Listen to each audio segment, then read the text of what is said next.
Hello friends, ಎಲ್ಲರಿಗೂ ವಂದನೆ ಅಭಿನಂದನೆ. ನೆನ್ನೆ ಮೆಂತ್ಯದ ಹಿಂಡಿ ಅಂತ ತೋರಿಸಿದ್ದೆ. ಇವತ್ತೇನು ಹೇಳ್ಕೊಡ್ತಾ ಇದ್ದೀನಿ ಅಂದರೆ, ಇವತ್ತು ಕರಿಂಡಿ. ಅದು ಡಿಫ್ರೆಂಟ್ ಟೇಸ್ಟೇ. ಮೆಂತ್ಯದ ಹಿಂಡಿ ಟೇಸ್ಟೇ ಬೇರೆ, ಕರಿಂಡಿ ಟೇಸ್ಟೇ ಬೇರೆ. ಕರಿಂಡಿ ಕೆಂಪು ಮೆಣಸಿಕಾಯಲ್ಲಿ ಮಾಡೋದು, ಮೆಂತ್ಯ ಜಾಸ್ತಿ ಹಾಕ್ಕೊಳ್ಳೋದು. ಇದು ಕರಿಂಡಿ ಏನಪ್ಪ ಅಂತಂದರೆ, ಕರಿಂಡಿಗೆ ಮೆಂತ್ಯ ತುಂಬ ಕಡಿಮೆ ಹಾಕ್ಕೊಳ್ಳೋದು, ಸಾಸಿವೆ ಸ್ವಲ್ಪ ಜಾಸ್ತಿ ಹಾಕ್ಕೊಳ್ಳೋದು, ಆಮೇಲೆ ಸ್ವಲ್ಪ ವೈಟ್ ತಿಲ್ ಹಾಕ್ಕೋಬೇಕು, ಬೆಳ್ಳುಳ್ಳಿ 2 ಗಡ್ಡೆ, ಅರಿಶಿನ ಪುಡಿ, ಸಾಸಿವೆ, ಕಲ್ಲುಪ್ಪು, ಮೆಂತ್ಯ ಪೌಡ್ರು ಇಷ್ಟು ಹಾಕ್ಕೋಬೇಕು. ಇಷ್ಟು ಹಸಿಮೆಣ್ಸಿನ್ಕಾಯಿ 1/4 kg ಇದೆ. ಈ 1/4 kg ಹಸಿಮೆಣ್ಸಿನ್ಕಾಯಿಗೆ ಉಪ್ಪು ಎಷ್ಟಾಗುತ್ತೋ ನೋಡಿಕೊಂಡು, ಅಷ್ಟು ಹಿಡಿಯುತ್ತೋ ನೋಡ್ಕೊಂಡು ಹಾಕ್ಕೊಳ್ಳಿ. ಆಮೇಲೆ ಮತ್ತೆ ಬೇಕು ಅನಿಸಿದ್ರೆ ಮತ್ತೆ ಹಾಕ್ಕೋಬೋದು. ಈಗ ಇದನ್ನು ನಾನೇನು ಮಾಡ್ತೀನಿ, 2 ರೌಂಡ್ ಹಾಕ್ತೀನಿ. ಒಂದೇ ರೌಂಡಿಗೆ ಸಾಕಾಗಲ್ಲ, ಮಿಕ್ಸಿನಲ್ಲಿ 2 ರೌಂಡ್ ಹಾಕ್ತೀನಿ. ಎಷ್ಟು ಮೊದಲು ಏನು ಮಾಡ್ತೀನಿ ಅಂತಂದರೆ,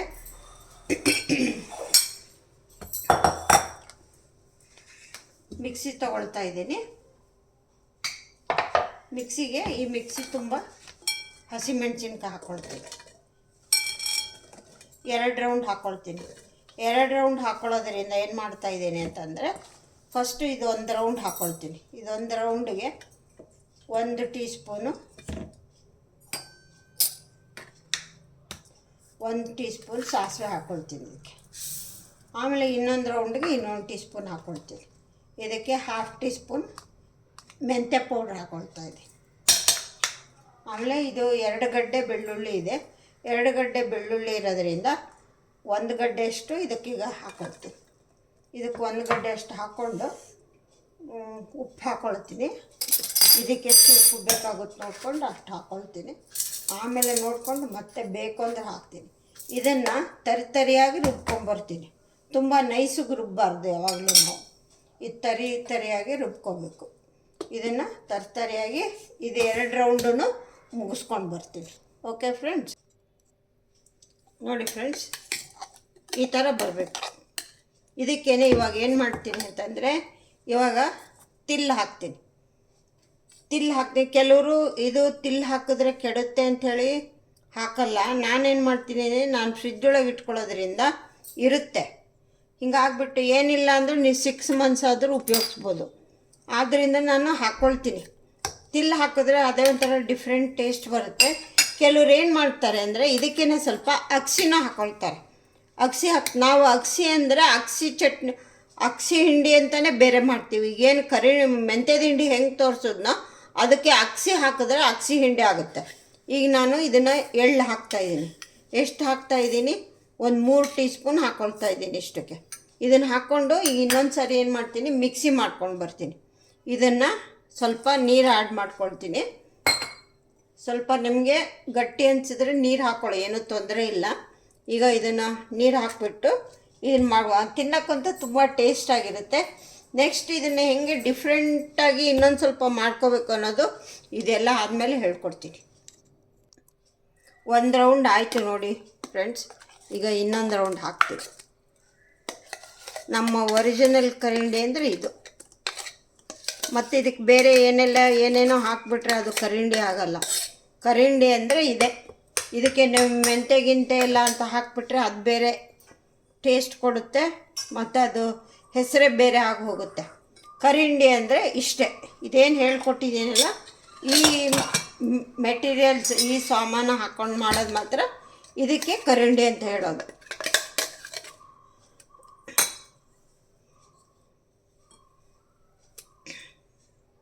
ಇವಾಗ ಇನ್ನೊಂದು ರೌಂಡ್ ಹಾಕ್ಕೊಳ್ತೀನಿ. ಒಟ್ಟು 1/4 kg ಮೆಣಸಿನ್ಕಾಯಿ ತೊಗೊಂಡಿದ್ದೀನಲ್ಲ ನಾನು, ಇದು 1/4 kgದು ಹಾಕ್ಕೊಳ್ತೀನಿ. ಇದು ನನಗೊಬ್ಳಿಗೆ ಅಂತ ಅಲ್ಲ, ನನ್ನ ಮಕ್ಳಿಗೂ ಕಳಿಸ್ಕೊಡ್ಬೇಕಾಗಿದೆ. ಹಿಂಗಾಗಿಬಿಟ್ಟು 1/4 kg ಹಾಕ್ತಾಯಿದ್ದೀನಿ. ಇದಕ್ಕೆ ಆವಾಗ ಏನು ಹಾಕಿದ್ನಲ್ಲ, 1.5 ಗಡ್ಡೆ ಬೆಳ್ಳುಳ್ಳಿ ಹಾಕಿದೆ. ಇದಕ್ಕೆ 1.5 ಗಡ್ಡೆ ಹಾಕ್ಕೊಳ್ತಾ ಇದ್ದೀನಿ. ಯಾಕೆಂದರೆ 2 ಭಾಗ ಮಾಡಿರೋದ್ರಿಂದ ಹಾಕ್ತಾಯಿದ್ದೀನಿ. ಇವಾಗ ಇದಕ್ಕೆ 1 ಟೀ ಸ್ಪೂನ್ ಸಾಸಿವೆ, 1/4 kgಗೆ 2 ಟೀ ಸ್ಪೂನ್ ಸಾಸಿವೆ ಹಾಕ್ಕೋಬೇಕು. ಆಮೇಲೆ ಮೆಂತ್ಯ ಪೌಡ್ರನ್ನ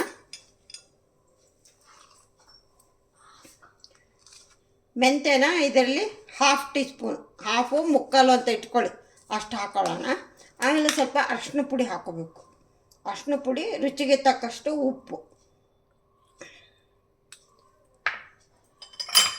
ರುಚಿಗೆ ತಕ್ಕಷ್ಟು ಉಪ್ಪು ಹಾಕೊಳ್ಳೋದು. ಎಳ್ಳು ಆಮೇಲೆ ಇದೆಲ್ಲ ನೈಸ್ ಆದಮೇಲೆ ಇದು ಉಪ್ಪನ್ನು ನೋಡಿ ನಿಮ್ಮ ಇದ್ರ ಪ್ರಕಾರ ಹಾಕ್ಕೊಳ್ಳಿ. ಕೆಲವರು ಉಪ್ಪು ತುಂಬ ಜಾಸ್ತಿ ಹಾಕ್ತಾರೆ, ತುಂಬ ಜಾಸ್ತಿ ಹಾಕೋಬೇಡಿ. ಕೆಲವರು ಕೆಡುತ್ತೆ ಅಂತ ತುಂಬ ಜಾಸ್ತಿ ಹಾಕ್ತಾರೆ. ನೀವು ಇದೆಲ್ಲ ಏನಾಗುತ್ತೆ ಅಂತಂದರೆ ಇದು ತುಂಬ ದಿನ ಬರಲ್ಲ. ನೀವು ಆಚೆಗೆ ಇಟ್ಬಿಟ್ರೆ ಅಂದರೆ ತುಂಬ ದಿನ ನೀವು ಇಡೋಕ್ಕೆ ಆಗಲ್ಲ. ನೀವೇನು ಫ್ರಿಜ್ಜಲ್ಲಿಟ್ಟು ಉಪಯೋಗಿಸ್ಕೊಂಡ್ರೆ ಮಾತ್ರ ನಿಮಗೆ ಉಪಯೋಗಿಸ್ಕೊಳ್ಳೋಕ್ಕಾಗೋದು. ಏನು ನಿಮ್ಗೆ ಎಷ್ಟು ಬೇಕೋ ಅಷ್ಟೇ, ಒಂದು 2-3 ದಿನಕ್ಕಾಗಷ್ಟು ಒಂದು ಚಿಕ್ಕ ಬಾಟ್ಲಲ್ಲಿ ಎತ್ತಿಟ್ಕೋಬೇಕು. ಅದು ಮುಗಿದ ಮೇಲೆ ಮತ್ತೆ ತಿರ್ಗಾ ಹಾಕೋಬೇಕು. ಅಂದರೆ ನೀವು ಆಚೆಯಿಂದ ತಂದು ಇಡೋದು 1 hour 2 hour ಬಿಟ್ಟು ಮತ್ತೆ ಫ್ರಿಜ್ಜಲ್ಲಿ ಇಡೋದು ಈ ಥರ ಮಾಡಿದ್ರೆ ಹಾಳಾಗುತ್ತೆ. ಆ ಥರ ಯಾವತ್ತಿಗೂ ಮಾಡೋಕ್ಕೆ ಹೋಗಬೇಡಿ. ಓಕೆ ಫ್ರೆಂಡ್ಸ್, ಈಗ ನಾನು ಇದೊಂದು ರೌಂಡನ್ನು ಮಾಡ್ಕೊಂಡು ಬರ್ತೀನಿ. ನೋಡಿ ಫ್ರೆಂಡ್ಸ್, ಆಯಿತು, ಇನ್ನೊಂದು ರೌಂಡ್ ಹಾಕ್ಕೊಂಡು ಬಂದೆ. ಈಗ ಇದಕ್ಕೆ ಎಳ್ಳು ಹಾಕ್ತೀನಿ. ಎಳ್ಳು ಹಾಕಿಬಿಟ್ಟು ಇನ್ನೊಂದು 3-4 ರೌಂಡು ಮಿಕ್ಸಿ ಮಾಡ್ಕೊಂಡು ಬರ್ತೀನಿ. ಇದು ಎಳ್ಳನ್ನು ಜಾಸ್ತಿ ನೈಸ್ ಆಗಬಾರ್ದು. 2 ಟೀ ಸ್ಪೂನು, ಅದಕ್ಕೆ 2 ಟೀ ಸ್ಪೂನ್ ಹಾಕಿದ್ದೀನಿ, ಇದಕ್ಕೆ 2 ಟೀ ಸ್ಪೂನ್ ಹಾಕ್ತಿದ್ದೀನಿ. ನಿಮ್ಗೆ ಎಳ್ಳು ಹಾಕಿದ್ರೆ ಒಂಥರ ಡಿಫ್ರೆಂಟ್ ಟೇಸ್ಟ್ ಕೊಡುತ್ತೆ. ನೀವು ಎಳ್ಳು ಬೇಡ ಅಂದರೆ ಹಾಕ್ಕೊಳ್ಳದೇ ಇದ್ದರೂ ಪರವಾಗಿಲ್ಲ, ನಡೆಯುತ್ತೆ. ಎಳ್ಳು ಹಾಕಿದ್ರೆ ನಿಮಗೆ ಡಿಫ್ರೆಂಟ್ ಟೇಸ್ಟ್ ಕೊಡುತ್ತೆ. ಇದೇ ಒಂಥರ ಟೇಸ್ಟು. ಅದು ಬರೀ ಅದೇ ಎಳ್ಳು ಹಾಕದೆ ಮಾಡಿಟ್ಕೊಳ್ಳೋದೆ ಅದು ಒಂಥರ ಟೇಸ್ಟು. ನೀವು ನಿಮಗೆ ನಿಮ್ಗೆ ಇಷ್ಟ ಆಗುತ್ತೋ ಹಂಗೆ ಮಾಡ್ಕೋಬೋದು. ನನಗೆ ಇದೇ ಥರ ಇಷ್ಟ, ನಾನು ಈ ಥರನೇ ಮಾಡೋದು ಯಾವಾಗಲೂ. ನಮ್ಮ ಮಮ್ಮಿ ಇದೇ ನಮಗೆ ತೋರಿಸ್ಕೊಟ್ಟಿರೋದು, ಹಿಂಗಾಗಿರೋದ್ರಿಂದ ನಾನು ಇದನ್ನೇ ಮಾಡ್ಕೊತೀನಿ. ಹಲೋ ಫ್ರೆಂಡ್ಸ್, ಆಯಿತು ನೋಡಿ, ಫುಲ್ಲೆಲ್ಲ ನಂದು 1/4 kg ಫುಲ್ ರೆಡಿ ಆಯಿತು. ಈಗ ನಿಮ್ಗೆ ಇನ್ನೊಂದು ಸ್ಪೆಷಲ್ ಏನು ಹೇಳ್ಕೊಡ್ತೀನಿ ಅಂದರೆ, ನೀವು ಅಕಸ್ಮಾತ್ ವೆಜಿಟೇಬಲ್ ಉಪ್ಪಿನಕಾಯಿ ಮಾಡ್ಕೋಬೇಕು ಅಂದರೆ ಏನು ಮಾಡಿ ಅಂತ ಹೇಳಿದರೆ, ಒಂದು ಬೌಲಲ್ಲಿ ಒಂದು ಬೌಲಲ್ಲಿ ಇದನ್ನು ಒಂದು ಅರ್ಧ ಸ್ಪೂನಷ್ಟು ಹಾಕ್ಕೊಂಡು, ಇದಕ್ಕೆ ನೀವು ಕಾಲಿಫ್ಲವರು, ನವಿಲುಕೋಸು, ಹಸಿ ಬಟಾಣಿ, ಕ್ಯಾರೆಟು ಇವನ್ನೆಲ್ಲ ಸಣ್ಣ ಸಣ್ಣ ಇಷ್ಟಿಷ್ಟು ಪೀಸ್ ಮಾಡಿ ಹಾಕ್ಕೊಂಡ್ರೆ ನಿಮಗೆ ಅದು ವೆಜಿಟೇಬಲ್ ಉಪ್ಪಿನಕಾಯಿ ಆಗುತ್ತೆ.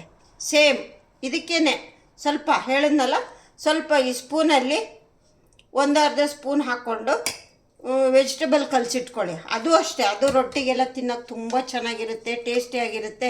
ಆಮೇಲೆ ನೀವು ರೈಸ್ಗೆ, ಮೊಸರನ್ನಕ್ಕೆ, ಕೆಲವರು ತಿಂಡಿ ತಿನ್ನೋವಾಗೆಲ್ಲ ಉಪಯೋಗಿಸ್ತಾರೆ ಉಪ್ಪಿನಕಾಯಿ. ಅಂಥವ್ರಿಗೆ ಎಲ್ಲ ಏನೋ ನಾವು ಇನ್ಸ್ಟೆಂಟ್ ಉಪ್ಪಿನಕಾಯಿ ಅಂತ ಹೇಳ್ತೀವಲ್ಲ, ಆ ಥರ ಮಾಡ್ಕೋಬೋದು. ಏಕೆಂದರೆ ಡಾಕ್ಟ್ರೆಲ್ಲ ಹೇಳ್ತಾರೆ ಉಪ್ಪಿನಕಾಯಿ ತಿನ್ನಬೇಡಿ ಅಂತ. ನಿಮ್ಗೆ ಆ ಥರ ಹಾಕಿದ್ದೆಲ್ಲ ಉಪ್ಪಿನಕಾಯಿ ತಿನ್ನೋ ಬದಲು ಇದನ್ನು ಫ್ರೆಶ್ ಆಗಿ ಮಾಡ್ಕೊಂಡು ತಿನ್ಬೋದು, ವೆಜಿಟೇಬಲ್ ಉಪ್ಪಿನಕಾಯಿನ. ಇದು ಒಂದು ಐಡಿಯಾ ನಿಮ್ಗೆ ಹೇಳ್ಕೊಟ್ಟಿದ್ದೀನಿ. ಬೇಕಿದ್ದರೆ ಅದನ್ನು ಇನ್ನೊಂದು ಸರಿ ಯಾವತ್ತಾದರೂ ಬೇಕು ಅಂತ ನಿಮ್ಗೆ ಕಮೆಂಟ್ಸ್ ಬಾಕ್ಸಲ್ಲಿ ಹಾಕಿದ್ರೆ ತೋರಿಸ್ಕೊಡ್ತೀನಿ, ಕ್ವಾಂಟಿಟಿ ಎಷ್ಟೆಷ್ಟು ಅಂತ. ಹೀಗೆ ಹೇಳ್ಕೊಟ್ಟಿದ್ದೀನಿ ಸಾಕು ಅನಿಸುತ್ತೆ. ಅಲ್ಲಿಗೂ ಬೇಕು ಅಂತ ಕೇಳಿದ್ರೆ ನಾನು ತೋರಿಸ್ಕೊಡ್ತೀನಿ ಅಷ್ಟೇ. ಇದನ್ನು ಸ್ವಲ್ಪ ಈ ಥರ ನೀರು ಹಾಕಿಬಿಟ್ಟು ಸ್ವಲ್ಪ ಈ ಥರ ಹಾಕೊಳ್ಳೋಣ. ಇದನ್ನು ಏನು ಮಾಡೋದು ಅಂದರೆ, ಕೆಲವರು ಬಿಸಿಲಿಗಿಡ್ತಾರೆ, ಹೇಳಿದ್ನಲ್ಲ, ಕೆಲವರು ಬಿಸಿಲಿಗಿಡ್ತಾರೆ. ನಾನು ಸ್ವಲ್ಪ ತಗೊಂಡು ಒಂದಿನ ಈಚೆಗೆ ಇಟ್ಕೊತೀನಿ. ಇದನ್ನು ಅಷ್ಟೇ, ಇದನ್ನು ಈಚೆಗೆ ಒಂದಿನ ಇಟ್ಬಿಟ್ಟು ಮಾರನೇ ದಿನ ಫ್ರಿಜ್ಜೊಳಗೆ ಇಟ್ಕೊಂಡ್ಬಿಡ್ತೀನಿ. ಈ ಥರ ಉಪ್ಪಿನಕಾಯಿ ಜಾಡಿಗಳು ಸಿಗುತ್ತೆ ನೋಡಿ, ಈ ಥರದ್ದಾರು ತೊಗೊಳ್ಳಿ. ಇಲ್ಲಾಂದರೆ ಬಾಟ್ಲುಗಳು ಟೈಟಾಗಿ ಮುಚ್ಚುವಂಥ ಮುಚ್ಚಳುಗಳಿರುತ್ತಲ್ಲ, ಅದರಲ್ಲಾದರೂ ಹಾಕ್ಕೊಳ್ಳಿ. ಅದರಲ್ಲಿ ಹಾಕ್ಕೊಂಡ್ರೇ ಬೆಸ್ಟು. ನೀವು ಇದರಲ್ಲಿ ಹಾಕ್ಕೊಂಡ್ರೆ ಏನು ಮಾಡಬೇಕಾಗುತ್ತೆ ಅಂದರೆ, ಇದರ ಮೇಲೆ ಇದನ್ನೇನು ಮುಚ್ತೀವಲ್ವ, ಇದನ್ನು ಮುಚ್ಚಿದ ಮೇಲೆ ಇದ್ರ ಮೇಲೆ ಒಂದು ಪ್ಲಾಸ್ಟಿಕ್ ಶೀಟ್ ಹಾಕ್ಬಿಟ್ಟು ಅದ್ರ ಮೇಲೆ ಒಂದು ಬಟ್ಟೆ ಹಾಕ್ಬಿಟ್ಟು ಇದಕ್ಕೆ ಚೆನ್ನಾಗಿ ಟೈಟಾಗಿ ಕಟ್ಟಿಡಬೇಕು. ಅಂದರೆ ನಿಮಗೆ ಬಾಳಿಕೆ ಚೆನ್ನಾಗಿ ಬರುತ್ತೆ. ಏನಾಗ್ಬಿಡುತ್ತೆ ಅಂದರೆ, ನೀವು ಈ ಥರನೇ ಮುಚ್ಚಿ ಇಟ್ಬಿಟ್ರೆ ಅಡುಗೆ ಮನೆಯಲ್ಲಿ ಏನು ಮಾಡ್ತಾರೆ, ಏನು ತಿಂಡಿ ತಿಂದಿದ್ದು, ಊಟಕ್ಕೆ ನೀಡ್ಕೊಂಡಿದ್ದು ಎಲ್ಲ ಸ್ಪೂನೆಲ್ಲ ಅದೇ ಥರ ಮಾಡೋದ್ರಿಂದ ಒಂಥರ ಸಣ್ಣದು ಹೌಸ್ ಫ್ಲೈ ಇರುತ್ತೆ, ಅದು ಏನಾರು ಇದ್ರ ಮೇಲೆ ಆಡಿಬಿಟ್ರೆ ಹುಳ ಬಂದುಬಿಡುತ್ತೆ. ಅದಕ್ಕೋಸ್ಕರ ಆ ಥರ ಖಂಡಿತ ಪ್ಲೀಸ್ ಮಾಡೋಕ್ಕೆ ಹೋಗಬೇಡಿ. ಆದಷ್ಟು ನೀವು ಏನು ಡಕ್ಕನ್ ಟೈಟಾಗಿರುತ್ತಲ್ಲ ಅಂಥ ಬಾಟ್ಲಲ್ಲಿ ಹಾಕಿನೇ ತುಂಬಿಟ್ಕೊಳ್ಳಿ. ನಾನಿವಾಗ ಇದರಲ್ಲಿ ಹಾಕ್ತೀನಿ. ಹಾಕಿಬಿಟ್ಟು ನಾನೇನು ಮಾಡ್ತೀನಿ ಅಂದರೆ, ನಾನೊಂದು ಪ್ಲಾಸ್ಟಿಕ್ ಕವರ್ ಹಾಕಿಬಿಟ್ಟು ಅದ್ರ ಮೇಲೆ ಒಂದು ಬಟ್ಟೆನ ಹಾಕಿ ಕಟ್ಟಿಡ್ತೀನಿ. ಸ್ವಲ್ಪ ಎತ್ಕೊಂಡು ಇದಕ್ಕೆ ವೆಜಿಟೇಬಲ್ ಹಾಕಿ ಮಿಕ್ಸ್ ಮಾಡಿ ಇಟ್ಕೊಳ್ತೀನಿ. ಯಾಕೆಂದರೆ ನಮ್ಮ ಮನೇಲಿ ನಮ್ಮ ಮಕ್ಳಿಗೆ ಇಷ್ಟ ಆಗಿರೋದ್ರಿಂದ ಆ ಥರ ಮಾಡ್ಕೊತೀನಿ. ಈ ಥರ ತುಂಬಿಸ್ಬಿಟ್ಟು ನೀಟಾಗಿ ಟೈಟಿಗೆ ಕಟ್ಟಿಡೋದು ಅಷ್ಟೇ, ಇನ್ನೇನಿಲ್ಲ. ಯಾವಾಗಲೂ ಉಪ್ಪಿನಕಾಯದೆಲ್ಲ ಆದಷ್ಟು ಗ್ಲಾಸನ್ನೇ ಉಪಯೋಗಿಸಿ, ಪ್ಲಾಸ್ಟಿಕ್ ಕಂಟೈನರ್ ಉಪಯೋಗ್ಸೋಕ್ಕೆ ಹೋಗಬೇಡಿ. ಹೆಲ್ತ್ ಪಾಯಿಂಟು ಒಳ್ಳೆಯದಲ್ಲ. ಹಿಂಗಾಗ್ಬಿಟ್ಟು ನಾನು ನಿಮಗೆ ಪದೇ ಪದೇ ಹೇಳ್ತಾ ಇರ್ತೀನಿ, ಪ್ಲಾಸ್ಟಿಕ್ ಆದಷ್ಟು ಉಪಯೋಗಿಸೋದು ಬೇಡ. ಓಕೆ ಫ್ರೆಂಡ್ಸ್,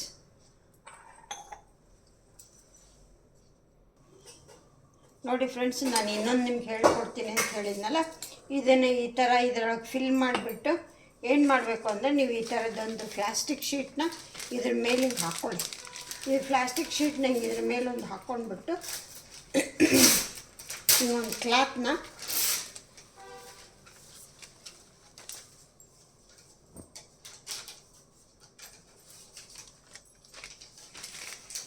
ಇದನ್ನು ಹಿಂಗೆ ಹಾಕ್ಕೊಂಡು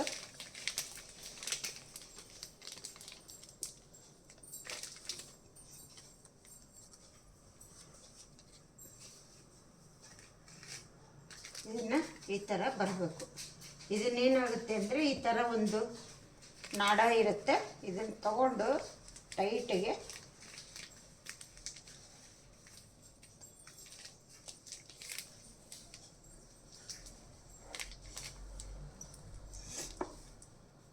ಈ ಥರ ಟೈಟಿಗೆ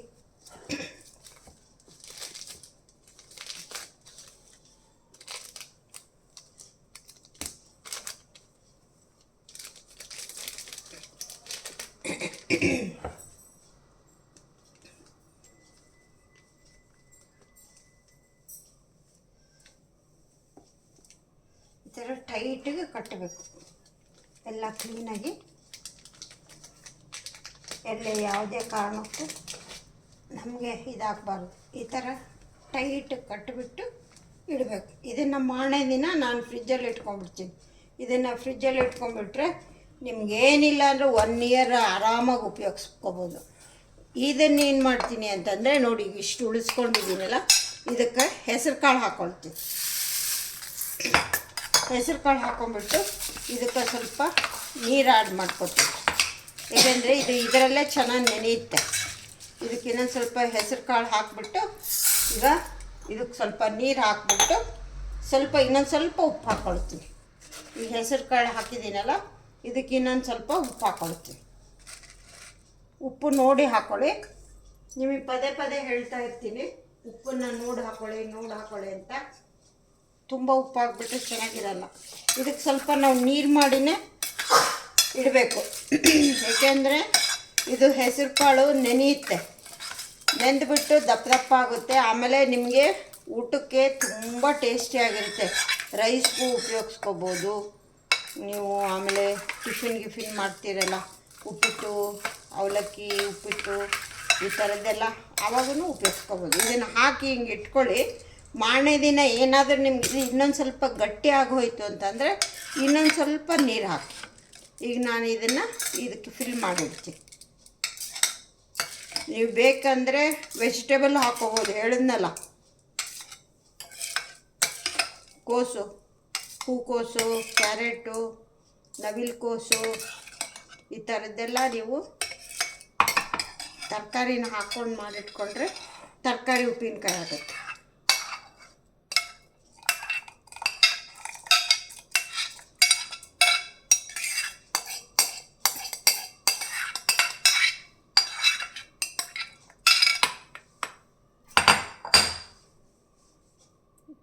ನಮಗೆ ಈ ಥರ ಕಾಳು ಹಾಕಿಟ್ಕೊಳ್ಳೋದೇ ತುಂಬ ಇಷ್ಟ. ಹಾಗೆ ತಿನ್ನೋದಕ್ಕಿಂತ ಹಾಗೆ ತಿನ್ನೋಕ್ಕೆ ತುಂಬ ಖಾರ ಅನಿಸುತ್ತೆ. ಅದಕ್ಕೋಸ್ಕರ ಏನು ಮಾಡ್ತೀವಿ ಅಂದರೆ, ಈ ಥರ ಕಾಳನ್ನು ಹಾಕಿಬಿಟ್ಟು, ನೀವು ಬೇಕಿದ್ರೆ ಕಡಲೆಕಾಳು ಹಾಕೋಬೋದು,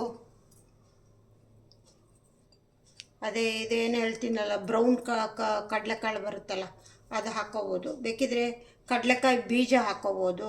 ಶೇಂಗಾ ಅಂತ ಏನು ಹೇಳ್ತೀವಲ್ಲ ಅದು ಶೇಂಗಾ ಅದೆಲ್ಲ ಹಾಕಿದ್ರೆ ಏನಾಗುತ್ತೆ, ಬೇಗ ಹಾಳಾಗುತ್ತೆ. ಬೇಗ ಅಷ್ಟೊಂದು ನಿಮಗೆ ಉಪ್ಪಿನಕಾಯಿ ಬೇಗ ಹಾಳಾಗೋ ಚಾನ್ಸಸ್ ಇರುತ್ತೆ. ಅದಕ್ಕೋಸ್ಕರ ನೀವು ಕಡಲೆಕಾಯಿ ಅದು ಹಾಕೊಳ್ಳೋದ್ರಿಂದ ಒಂದು ವೀಕಿಗೆ ಅಷ್ಟೇ ಹಾಕಿಟ್ಕೋಬೇಕು. ಆಮೇಲೆ ಮತ್ತೆ ಫ್ರೆಶ್ಶಾಗಿ ಹಾಕ್ಕೋಬೋದು. ಈ ಥರ ಮಾಡ್ಕೊಂಡ್ಬಿಟ್ಟು ನೀವು ನೋಡಿ, ನಾನೀಗ ಇದನ್ನು ಆಚೆ ಕಡೆನೇ ಇಡ್ತೀನಿ. ಈಗ ಆಚೆ ಕಡೆನೇ ಇಟ್ಟಾಗ ನಾಳೆ ಅಷ್ಟೊತ್ತಿಗೆ ಹೆಸರು ಕಾಳೆಲ್ಲ ಚೆನ್ನಾಗಿ ಅದೆಲ್ಲ ಉಪ್ಪು ಖಾರ ಇದೆಲ್ಲ ಚೆನ್ನಾಗಿ ಎಳ್ಕೊಂಡು ಆಮೇಲೆ ಸಾಸಿವೆ ಹಾಕಿರೋದ್ರಿಂದ ಹುಳಿನೂ ಬರುತ್ತೆ. ಹಿಂಗಾಗ್ಬಿಟ್ಟು ಟೇಸ್ಟ್ ಚೆನ್ನಾಗಿರುತ್ತೆ. ಇದು ಒಂಥರ ಈಗ ನಿಮಗೆ 2 ಐಟಮ್ ತೋರಿಸ್ದಂಗಾಗುತ್ತೆ.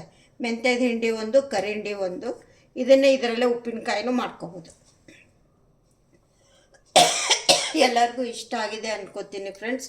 ಇಷ್ಟ ಆಗಿದ್ದರೆ ಒಂದು ಲೈಕ್ ಕೊಡಿ, ಫ್ರೆಂಡ್ಸ್ಗೆಲ್ಲ ಶೇರ್ ಮಾಡಿ. ಯಾರ್ಯಾರು ಸಬ್ಸ್ಕ್ರೈಬ್ ಆಗಿಲ್ಲ ಅವ್ರು ಸಬ್ಸ್ಕ್ರೈಬ್ ಆಗಿ. Okay, see you. ಮತ್ತು ಹೊಸ ರೆಸಿಪಿ ಒಂದಿಗೆ ಸಿಗ್ತೀನಿ. ಬಾಯ್.